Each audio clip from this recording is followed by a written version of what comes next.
तेरा मेरा मनवा कैसे एक हुई रे। तेरा मेरा मनवा कैसे एक हुई रे। कैसे एक हुई रे। कैसे एक हुई रे। तेरा मेरा मनवा कैसे एक हुई रे। मैं कहता आँखों की देखी, तू कहता कागज की लेखी। मैं कहता आँखों की देखी, तू कहता कागज की लेखी। मैं कहता निर्मोही रहियो, तू जाता है मोही रे। तेरा मेरा मनवा कैसे एक हुई रे। तेरा मेरा मनवा कैसे एक हुई रे। कैसे एक हुई रे। कैसे एक हुई रे। तेरा मेरा मनवा कैसे एक हुई रे। नमस्कार मेरे प्यारे भाइयों, मेरे परमात्मा के प्यारे जीव हंसों। मैं बंदी छोड़ सतगुरु दयाल से यही अरदास करता हूं कि आप सब मेरे भाइयों का विवेक पहले से ज्यादा और ज्यादा से ज्यादा बढ़ता ही जाए, और ऐसी कोई दुविधा ना रहे जो मेरे भाइयों के मन में 1% भी घर कर पाए। हर चीज क्रिस्टल क्लियर होती चली जाए, हर चीज बिल्कुल सही से समझ में आती चली जाए। मैं बस यही अरदास करूंगा मालिक से, और मैं हमेशा यही चाहूंगा कि आप इतने सामर्थ्यवान हो जाओ कि सत्य असत्य का निबेड़ा स्वयं से कर सको। किसी से पूछने की जरूरत ना पड़े कि जो मैं समझ रहा हूं वो सत्य है या असत्य। खुद से ही फैसला करना आ जाए, इतना दृढ़ हो जाओ। उस दिन मेरी खुशी का कोई ठिकाना नहीं रहेगा मेरे भाइयों, जिस दिन आप इस मुकाम पे पहुंच गए। और आपको बताना चाहूंगा कि लाखों की संख्या में मेरे भाई जाग रहे हैं। बहुत खुशी होती है, बहुत ही ज्यादा प्रसन्नता होती है। विदेशों से कई फोन आते हैं, लोग जाग रहे हैं। 20-20, 30-30, 50-50 साल जिन पंथों में बैठे हुए थे आस लगा के कि परमात्मा मिलेगा, मेरे भाई जाग रहे हैं। बहुत खुशी होती है, बहुत ज्यादा खुशी होती है जब कोई सोया हुआ मालिक का जीव सत्य के लिए जाग जाता है। मैं बयान नहीं कर सकता उस खुशी को, क्योंकि मेरा एक ही मकसद है, मेरे भाइयों को जगा पाऊं। जन्मों जन्मों से जो सो रहे हैं उनको जगा पाऊं, क्योंकि अगर इस जन्म में भी नहीं जगे तो मेरे भाइयों 1,84 में जाना पड़ जाएगा। ऐसे ऐसे जन्म मिलेंगे कि आप सोच भी नहीं सकते। ऐसी ऐसी जूने मिलेंगी जो आपको जिनका नाम तक नहीं पता। ऐसे ऐसे शरीर मिलेंगे जिनको आपने कभी देखा तक नहीं। तो मेरे भाइयों, पूरा विवेक लगाओ, विचार करो, ये मौका बार बार नहीं मिलेगा। मैं यही समझा रहा हूं पहले सत्संग से कि ये मौका दोबारा नहीं मिलेगा। जो भी बताया जा रहा है उसको अच्छी तरह धीरज से समझना है, एक एक चीज को क्लियर करते जाना है। तभी मेरे भाई ये जन्म और मरण हमेशा के लिए खत्म होंगे, नहीं तो कोई फायदा ही नहीं। इंसान जन्म में आने का कोई फायदा नहीं आप ले पाओगे। इसीलिए बार बार समझाता हूं कि हर एक सत्संग को 10-10 बार सुनो, एक एक बात को 10-10 बार सुनो। तभी समझ में आएगी, तभी रास्ता बिल्कुल साफ दिखाई देने लगेगा। लेकिन ये सब आपने ही करना है। मैं तो केवल सत्संग करके अपना फर्ज निभा सकता हूं, लेकिन इस सत्संग को समझना आपने है। आपने है मेरे भाइयों, आपने। तो आज जो हम वाणी लेंगे बहुत इंपॉर्टेंट वाणी है, और अगर आपने इस वाणी को सही से समझ लिया तो आपके दिमाग से यह भ्रम हमेशा के लिए खत्म हो जाएगा कि कबीर साहब गर्भ से आते हैं कि कहां से आते हैं, कि वो भी 5 तत्वों का शरीर धारण करके आते हैं या वो कुछ और ही हैं। आज ये भ्रम का पर्दा आपका उठा दिया जाएगा। गुरु ग्रंथ साहिब से अच्छी तरह समझना है क्या कहती है वाणी। तो अंग नंबर 325 पे जब आप देखेंगे तो कबीर साहब की वाणी वहां पे दर्ज है। इसको अच्छी तरह समझना है गहराई से, क्योंकि हर वाणी पढ़ तो कोई भी सकता है और उसके अर्थ भी समझ सकता है डिक्शनरी में देख के या किसी से पूछ के, लेकिन उसके भाव को पकड़ना सबके बस की बात नहीं होती है। उसके लिए आपको परम विवेकी बनना पड़ता है, नहीं तो आप भी केवल लिखे हुए शब्दों में ही उलझ के रह जाओगे। उस भाव तक नहीं पहुंच पाओगे जिस भाव में वो वाणी बोली गई है। तो आज हम इस वाणी का खुलासा करेंगे कि क्या कहती है वाणी। अस्थावर जंगम कीट पतंगा, अनेक जन्म किए बहुरंगा, ऐसे घर हम बहुत बसाए, जब हम राम गर्भ होई आए। अब यहां पर ये जो लाइनें लिखी हैं, इसको पढ़ के बहुत से लोग ऐसे भ्रमित हो जाते हैं कि देखो कबीर साहब खुद कह रहे हैं कि अस्थावर जंगम कीट पतंगा, यानी मैं भी इन जूनों में भटकता हुआ इंसान जन्म को प्राप्त हुआ। अनेक जन्म किए बहुरंगा, यानी बहुत से जन्मों में मैं 84 में भटकता रहा। ऐसे घर हम बहुत बसाए, ऐसे शरीरों में मैंने बहुत बार वास किया, ऐसे घर बहुत बार बसाए, जब हम राम गर्भ होई आए। अब देखिए कि इस वाणी में क्या भेद छुपा है। एक एक चीज समझ में आएगी जब उस भाव को पकड़ोगे, जब उस भाव को जानोगे कि कबीर साहब क्या कहना चाहते हैं, तब आपको ये वाणी बिल्कुल खुल के बिल्कुल सामने प्रकट हो जाएगी और एक एक शब्द पे आप चिंतन करने लगोगे।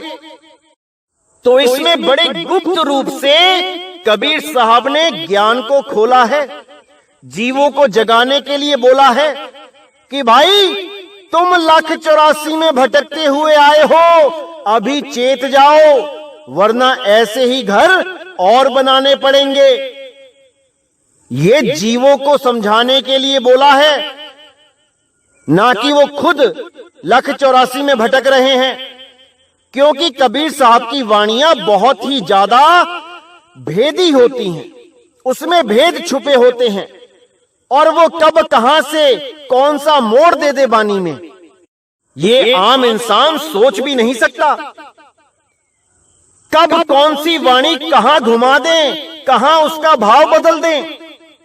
जैसे एक वाणी है, कबीर सबसे हम बुरे, हम तज भलो सब कोई, जिन्हीं ऐसा कर बूझिया, मीत हमारा सोई। अब ये वाणी है, इस एक ही वाणी में 2 अर्थ निकलते हैं, यहां पर 2 भाव निकलते हैं, लेकिन जो अज्ञानी जीव होगा वो एक ही भाव में पढ़ेगा पूरी वाणी को। वो कहेगा देखो कबीर साहब इस दुनिया के सबसे बुरे इंसान हैं, क्योंकि उन्होंने अपने मुंह से बोला है कबीर सबसे हम बुरे, हम तज भलो सब कोई। यानी कबीर साहब ही इस दुनिया के सबसे बुरे इंसान हैं और उनके अलावा जितने भी हैं वो सब अच्छे हैं, क्योंकि कबीर साहब अपने मुंह से कह रहे हैं। देखो लिखा है, देखो लिखा है, साफ लिखा है। अब तुम नहीं मानो तो तुम जानो, हम तो लिखी को मानेंगे, ऐसा बोलने वाले भी मिल जाएंगे, लेकिन उनको नहीं पता कि कौन सी वाणी किसके लिए बोली गई है और उसी वाणी में कौन सी लाइनें किसके लिए बोली गई हैं। ये बहुत गुप्त भेद होते हैं मेरे भाइयों। ये वही जान सकता है जो कबीर साहब को सही से पहचानता है। ये सबके बस की बात नहीं है जो आजकल के अज्ञानी जीव वाणियों को खोल खोल के दिखा के सोचते हैं कि हमें तो बहुत कुछ पता लग गया वाणियों में। लोगों के लिखे हुए अर्थों को देखकर उन वाणियों को खोलते हैं और सोचते हैं कि हम महाज्ञानी हो गए। अरे भाई, अगर ऐसे ज्ञानी हुआ जाता तो आज के समय में सारे ही ज्ञानी होते, कोई किसी की सुनता ही नहीं। सारे ही अपने अपने मोबाइल में एप्लीकेशन डाउनलोड करके उन वाणियों के अर्थ कर करके खुद ही गुरु बन बैठते। वाणियों के अर्थ करने से कोई गुरु नहीं बन जाता जब तक उस अखंड शब्द को अनुभव नहीं किया, तब तक ये वाणियां कोई नहीं खोल सकता। चाहे कितना ही बड़ा कोई व्याकरण का अध्यापक या आचार्य आ जाए, कोई कितना ही बड़ा अक्षरों का ज्ञानी आ जाए, वो वाणी को उसका अर्थ तो कर सकता है लेकिन भाव नहीं पकड़ सकता, क्योंकि उसने स्वयं ही उस शब्द का अनुभव नहीं किया जिस शब्द के बारे में वाणी चीख चीख के बोल रही है। तो इसी प्रकार कबीर साहब ने जो वाणी बोली उसके अर्थ अलग अलग जीवों पे फिट हुए। जैसे पहली लाइन बोली, कबीर सबसे हम बुरे हम तज भलो सब कोई, ये जीवों के लिए बोला है कि तुम अपने आप को ऐसा मानो कि सबसे बुरे तुम ही हो और तुमसे बुरा कोई नहीं है, सब तुमसे अच्छे हैं। जब सब तुमसे अच्छे हैं तो तुम निंदा किसकी करोगे, तुम बुराई किसकी करोगे? और जब तुम किसी की बुराई नहीं करोगे तो तुम में और मुझ में कोई फर्क नहीं रहेगा। जिन्हें ऐसा कर बूझिया मीत हमारा सोई, जिसने ऐसा जान लिया वो मेरा मीत है, क्योंकि मैं बुरा नहीं हूं, मैं बुरा नहीं हूं। भले मैंने लिख दिया कि कबीर सबसे हम बुरे, मेरे लिखने मात्र से मैं बुरा नहीं हो गया। ये मैंने जीवों के लिए लिखा है जो बुराइयों को छोड़ नहीं पा रहे हैं।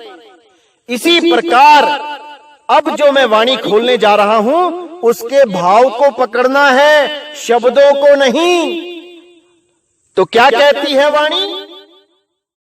अस्थावर जंगम कीट पतंगा, अनिक जन्म किए बहुरंगा, ऐसे घर हम बहुत बसाए, जब हम राम गर्भ होई आए। अब यहां पे सतगुरु कबीर साहब इस जीव को समझाते हुए कह रहे हैं कि अस्थावर जंगम कीट पतंगा, यानी हे जीव, तो कितने ही जन्मों से होता हुआ अस्थावर में गया, फिर जंगम कीट पतंगा बनता रहा। ऐसे एक एक जन्म में होता हुआ आज तू इंसान जन्म में आया है। अनेक जन्म किए बहुरंगा, बहुत से जन्मों में बहुत से शरीरों को प्राप्त करता हुआ आज तू इंसान जन्म में आया है। ऐसे घर हम बहुत बसाए, ऐसे बहुत से घर बसाता रहा तू। ये अपने लिए नहीं बोल रहे हैं कि कोई कहे कि कबीर साहब 84 में भटकते हुए आ रहे हैं।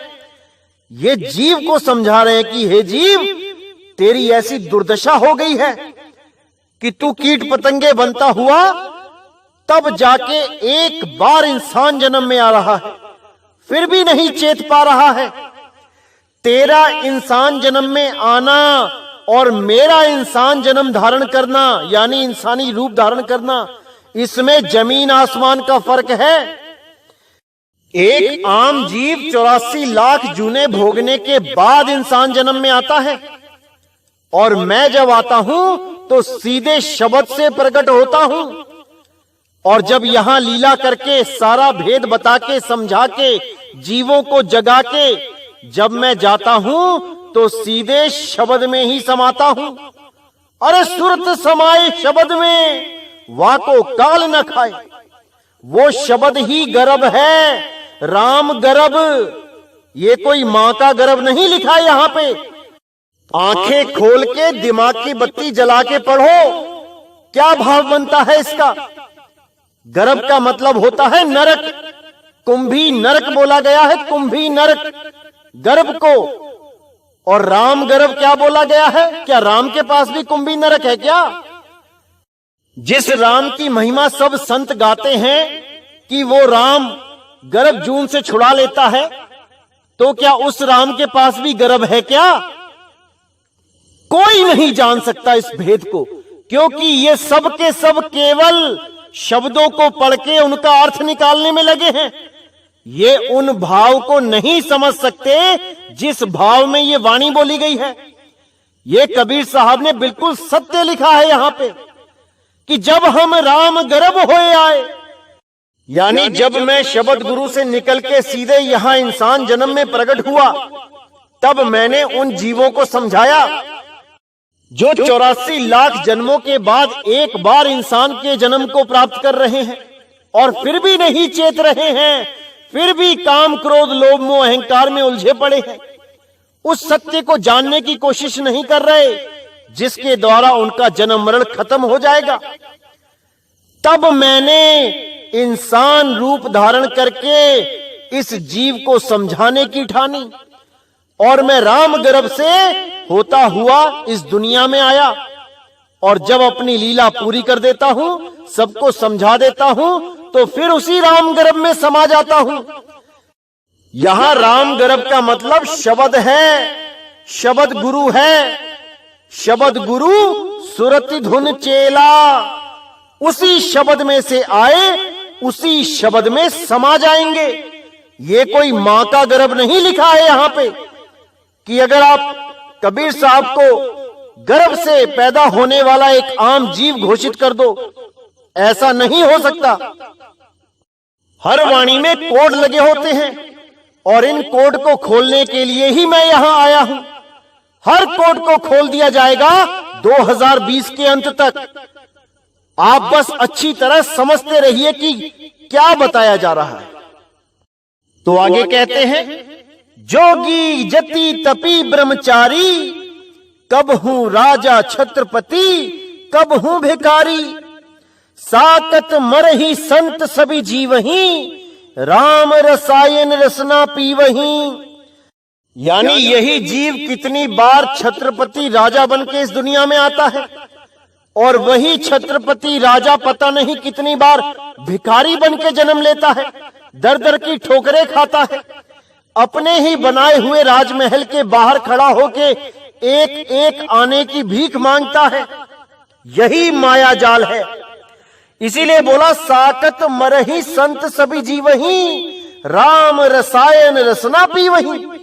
साकत का मतलब होता है जिसका कोई गुरु ही नहीं है, जो निगुरे होते हैं, जो कभी गुरु धारण करते ही नहीं और दूसरों को भी यही सलाह देते हैं कि कोई गुरु धारण नहीं करना चाहिए। जैसे एक शैतान बच्चा क्लास में हमेशा शैतानी करता है, कभी पढ़ता नहीं ढंग से और दूसरों को भी यही कहता है कि अरे टीचर तो बेवकूफ हैं, आओ शरारतें करें, आओ खेलें। टीचर पढ़ाता है और वो पीछे खेल रहे होते हैं। ऐसे बच्चे खुद तो फेल हो जाते हैं और दूसरों को भी फेल कर देते हैं। तो ऐसे लोगों से सावधान रहना है मेरे भाइयों। ऐसे लोग अपना सत्यानाश तो करेंगे ही और दूसरों का भी सत्यानाश करने की वजह बन जाते हैं। कबीर साहब ने तो यहां तक बोल दिया कि गुरु गोविंद दोनों खड़े, काके लागू पाए, बलिहारी गुरु आपने गोविंदियो लखाए। अब गुरु और गोविंद दोनों अलग अलग कर दिए यहां पे, लेकिन ये अज्ञानी जीव क्या कहते हैं कि गुरु ही गोविंद है। गुरु तो कभी देही गुरु के लिए बोला ही नहीं गया। कौन समझाए इन मूर्खों को, कौन समझाए इन मोटी अकल के प्राणियों को। ये तो जहां लगे हैं इनको लगे ही रहने देना चाहिए, गलती से भी रास्ता नहीं बताना चाहिए, क्योंकि जो भी इन्हें रास्ता बताने जाता है ये उसी से बहस करने लग जाते हैं। उसी को भला बुरा बोलने लग जाते हैं। ऐसे लोगों से दूरी बना लेनी चाहिए, सबसे भला इसी में है। तो कहते हैं साकत मरहि संत सब जीवही, राम रसायन रसना पीवही। ये जितने भी निगुरे हैं, ये जितने भी साकट हैं, ये सब मरेंगे। और जितने भी संत हैं, यानी जिन्होंने गुरु धारण करके उस संत गति को प्राप्त कर लिया है, वो सभी सदा सदा के लिए अमर हो जाएंगे। उनको कोई भी जन्म मरण में नहीं लेके आ पाएगा। फिर कहते हैं राम रसायन रसना पीवही। उस राम रसायन को यानी उस अमृत को वो संत ही पीते हैं और सदा सदा के लिए अमर हो जाते हैं। आगे साहिब कहते हैं कहे कबीर प्रभ कृपा कीजे, हारी परे अब पूरा दीजे। बहुत गुप्त भेद है मेरे भाइयों, इसमें बहुत गुप्त भेद है। अच्छी तरह समझोगे, एक एक शब्द अच्छी तरह समझ में आएगा। कहे कबीर प्रभ कृपा कीजे। साहिब कह रहे हैं कि हे प्रभु अब कृपा करो। अब परमात्मा से जब कृपा कोई कहता है कि मुझ पे कृपा करो, तो परमात्मा क्या करता है? क्या उसको बिना गुरु के ही सीधे दर्शन दे देता है? क्या उसकी सूरत को सीधे शब्द में मिला लेता है? अगर ऐसे होने लग जाए तो भाई करोड़ों लोग हैं, करोड़ों, जो रोज यही अरदास करते हैं कि हे परमात्मा मुझे दर्शन दो। तो सबको दर्शन हो जाने चाहिए, क्योंकि परमात्मा तो भेदभाव करता ही नहीं। जब परमात्मा कबीर साहब को ज्ञान दे सकता है, परमात्मा नानक साहब को ज्ञान दे सकता है, रविदास जी के भरम दूर कर सकता है, तो एक आम जीव के क्यों नहीं कर सकता? फिर क्यों केवल कबीर साहब के आने पर ही यहां सारे संत चेतते हैं, यहां भीड़ लग जाती है भक्तों की? सतयुग के भगत कहां गए? दिखाओ जरा कोई एक भगत चेता हो, एक भगत को भी परमात्मा मिला हो। द्वापर में बताओ जरा नाम, त्रेता में बताओ जरा। अरे और तो और छोड़ो सबको, कबीर साहब के आने से पहले जरा दिखाओ कि 40 भगत 50 भगत एक साथ वाणी बोलते हो परमात्मा के नाम पे, सब चेत गए हो। या कबीर साहब के जाने के बाद दिखा दो 30-40 भगत कोई और नाम बता दो जो कबीर साहब के जाने के बाद जिनको परमात्मा ने दया कर दी। क्या सारी मानसून की बारिश उसी वक्त करनी थी परमात्मा ने जब कबीर साहब इस धरातल पे आए थे? कबीर साहब के साथ जैसे ही वो आए मानसून की बारिश आ गई, सब चेत गए, सबको परमात्मा मिल गया। जब कबीर साहब नहीं थे तो एक भी नहीं था, और कबीर साहब जब यहां से चले गए उसके बाद भी कोई एक नहीं आया जिसको आप भगत की श्रेणी में रख दोगे। सारे भगत क्या केवल कबीर साहब के समय पे ही आने थे? उससे पहले और उससे बाद में क्या परमात्मा ने कृपा करनी बंद कर दी थी? कोई विचार नहीं करता। सबके सब उठा के कबीर साहब को एक आम जीव बना के घोषित कर देते हैं कि कबीर साहब भी एक भगत थे। अरे वो ऐसा भगत था जो बिना गुरु के इस धरातल पे ज्ञान लेके आया था। वो ऐसा भगत था जिसको तुम एक आम इंसान बना के रख दिया। वो ऐसा गुरु था सारे भक्तों में, वो ऐसा भगत था जो सबसे पहले चेता था। सबसे पहले जिसे ज्ञान हुआ था वो कबीर साहब थे। उन्हीं के बाद लाइन लग गई भक्तों की, जिनको आज हम कहते हैं कि उसको परमात्मा मिला, उसको परमात्मा मिला। कबीर साहब से ही शुरुआत हुई थी और कबीर साहब से ही अंत हो गया सबका। नहीं तो कबीर साहब के बाद बताओ जरा किस किस को परमात्मा ने दर्शन दिए? कबीर साहब के द्वारा ही ये नदियां बहाई गई अमृत नाम की। जो जो उसको पीता रहा वो अमर होता रहा।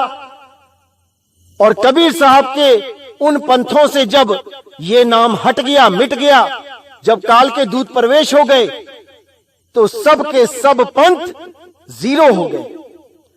लेकिन एक पंथ है जो कबीर साहब ने बहुत गुप्त तरीके से चला रखा था, जिसका उजागर अब होना था, और वो है मदन साहिब। मदन साहिब के द्वारा ही कबीर साहब ने इस पूरे विश्व में सतनाम का डंका बजाना निश्चित किया हुआ था। ये सब मैं बताऊंगा। मदन साहिब का जब ग्रंथ खोला जाएगा तब आपको एक एक चीज समझ में आएगी। अभी आपको समझ में नहीं आ रहा है कि मदन साहिब के ग्रंथ में क्या क्या लिखा है। जब ये सब खोला जाएगा तब आपको पता लगेगा कि मदन साहिब को इतना गुप्त तरीके से क्यों रखा गया था। क्यों किसी को नहीं पता कि मदन साहिब भी कोई संत हैं जिन्हें परमात्मा ने स्वयं एक इंसान के रूप में आके, बंदी छोड़ कबीर साहब ने एक इंसान के रूप में आके उनको ज्ञान दिया, उनको सार शब्द का भेद दिया। ये सब बताया जाएगा। समय का इंतजार करें मेरे भाई। तो कहते हैं, कहे कबीर प्रभु कृपा कीजिए, हारी परे अब पूरा दीजिए। यानी साहिब कह रहे हैं कि हे प्रभु अब कृपा करो किन पे? इन जीवों पे। और जब प्रभु कृपा करता है तो क्या होता है? प्रभु कृपाल कृपा करे, नाम नानक साधु संग मिले। जब प्रभु कृपा करता है तब साधु का संग मिलता है और उस साधु के द्वारा नाम मिलता है। दाना सिरदान नाम दान। और जब नाम दान मिलता है तो जन्म मरण का भ्रम खत्म हो जाता है। ये जन्म मरण एक भ्रम ही है कि मैं मर रहा हूं, मैं जी रहा हूं। अरे तुम अमर बीज हो, तुम अमर आत्मा हो। ये भ्रम जब तक खत्म नहीं होगा कि मैं मर रहा हूं, जी रहा हूं, तब तक तुम अपने स्वरूप को प्राप्त नहीं कर सकते। इसीलिए सबसे पहले अपने स्वरूप की बात की गई है कि जब तुम अपने स्वरूप को जान जाओगे तो जन्म मरण ऑटोमेटिकली खत्म हो जाएगा। जीवित मरिए भवजल तरिए। जीवित मरिए का मतलब ये नहीं कि गोली मार लो। जीवित मरिए यानी कि जीते जी अपने स्वरूप को जान लो कि तुम अमर हो और तुम्हारे शरीर का सदा सदा के लिए अंत हो जाएगा, क्योंकि तुम शरीर नहीं हो। तुम शरीर नहीं हो, तुम एक अजर अमर अविनाशी जीव हो। और यही जीव जब परमात्मा की दया होती है तो पीव अवस्था को प्राप्त करता है और सदा सदा के लिए मुक्त हो जाता है। इसीलिए साहिब ने बोला, कहे कबीर प्रभु कृपा कीजिए, हारी परे अब पूरा दीजिए। हारी परे अब यानी हार गए गुरु बना बना के। ये अधूरे गुरु बना बना के, देहधारी अधूरे गुरु बना बना के हार गए। अब पूरा दीजिए, अब हमें पूरा गुरु दो जो वो शब्द का भेद बताए और हमारी सूरत को असली सच्चे शब्द से जोड़े, ना कि नकली शब्द से, ना कि इन 52 अक्षरों से, ना कि जीवा के द्वारा बोले जाने वाले जपे जाने वाले नामों से। कीर्तम नाम कथे तेरे जिहिबा, सत्य नाम तेरा परापुर बला। उस सत्य नाम से जोड़े जो बोलने लिखने पढ़ने में नहीं आता। उस सत्य नाम से जोड़े, वही गुरु पूरा है। सोई गुरु पूरा कहावे, जो 2 अक्षर का भेद बतावे। एक छुड़ावे एक लखावे, तब प्राणी निज घर को जावे। प्राणी तभी निज घर को जा सकता है जब 52 अक्षरों से हटके उस आदि नाम का, उस आदि अखंड सार शब्द का ध्यान करे, तब यहां से निकल सकता है, अन्यथा नहीं। धुन में ध्यान, ध्यान में जाना, गुरमुख अकथ कहानी। वो अकथ कहानी है, वो कही नहीं जा सकती। वो धुन लिखी नहीं जा सकती। वो धुन बोली नहीं जा सकती, पढ़ी नहीं जा सकती। जब उस धुन से सूरत जुड़ जाती है तो समझ जाओ कि जन्म मरण सदा सदा के लिए खत्म हो जाता है।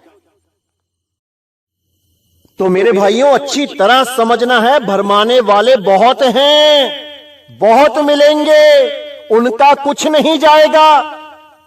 नुकसान आपका होगा। 84 लाख में आपको भटकना पड़ेगा, उनका कुछ नहीं जाएगा। वो तो बड़ी बड़ी बातें करके साइड में हो जाएंगे और आपका पूरा जन्म खराब हो जाएगा। ये मानुष चोला बर्बाद हो जाएगा। साहिब ने बोला है, मानुष चोला दुर्लभ है, मिले ना बारंबार, तरवर जो पत्ता गिरे बहुर न लागे डार। ये जन्म बार बार नहीं मिलेगा मेरे भाइयों। एक एक वाणी पे विचार करना है। ये वाणियां मीटर है, मीटर। इसी मीटर से हमने सही रास्ते को नापना है, नहीं तो ये काल के दूत जितने भी हैं, ये सब भ्रमित करके तुम्हारा जन्म बर्बाद कर देंगे। तो इनसे बचना है मेरे भाइयों, और केवल ज्ञान आधार से ही बचा जा सकता है। अगर आपको ज्ञान है तभी इनसे बचोगे, नहीं तो ये तुम्हें गिरा लेंगे, ये दबा लेंगे तुम्हें। इसीलिए मैं कहता हूं कि अपना विवेक ऐसा जगा लो कि कोई भी तुम्हें भ्रमित ना कर पाए, कभी नहीं कर पाए। तो आज का सत्संग यहीं समाप्त करेंगे, और अगला सत्संग बहुत इंपॉर्टेंट है मेरे भाइयों। एक एक चीज को अच्छी तरह समझना है, क्योंकि अगर अभी नहीं समझे तो कभी नहीं समझोगे मेरे भाइयों। और बात जरा सी है वरना 84 है। अच्छी तरह समझ लो मेरे भाइयों, इसको अच्छी तरह समझ लो। तो आज का सत्संग यहीं समाप्त करता हूं। बोलिए सतगुरु बंदी छोड़ सतगुरु सत्य कबीर साहिब की सदा ही जय हो, सदा ही जय हो। मेरे मालिक की साहिब बंदगी सतनाम।